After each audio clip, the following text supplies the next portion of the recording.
Encore une fois, la police nationale, par l'entremise de la PJ, vient de procéder à l'arrestation de 4 gangs de malfaiteurs opérant dans la capitale. Des gangs assez organisés pour commettre leurs bavures, mais démantelés par la police judiciaire qui vient encore une fois de témoigner de son professionnalisme. En effet, 4 gangs ont été arrêtés, dont la première bande opère dans le braquage à main armée au niveau des agences de transfert d'argent. 15 cas d'attaque contre ces agences qui sont Al-Izza, Benif, Nita et Zena Transport, avec un préjudice global évalué à la somme de 23 21 500 francs CFA.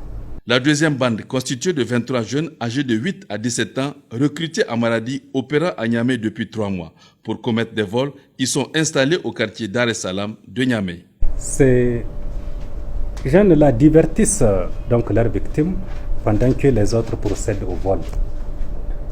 34 vols ont été enregistrés, dont 25 ici à Niamey. Et les autres vols ont été commis en cours de route, c'est-à-dire entre Maradi et Niamey.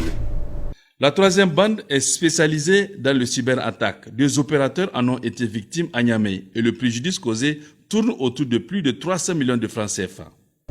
Les membres de cette bande accèdent frauduleusement à la plateforme de gestion de monnaie électronique, donc le système informatique de la cible, puis procèdent au retrait d'argent, ensuite à leur transfert sur des numéros de téléphone acquis pour la circonstance et qui sont préalablement identifiés 1 semaine avant la commission de forfait.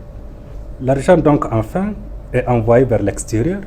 La 4e bande, elle s'attaque à des personnes bien aisées en leur proposant un marché à l'international. Malgré que plusieurs cas ont été démantelés, le phénomène persiste dans notre pays.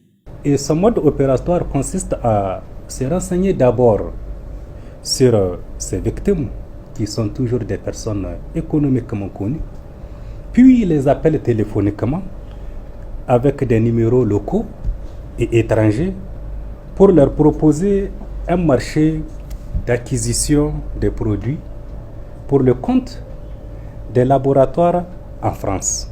La PJ a enfin arrêté un dernier malfrat qui a profité de l'avènement de la Covid-19 pour se faire passer pour un recruteur d'agents de santé.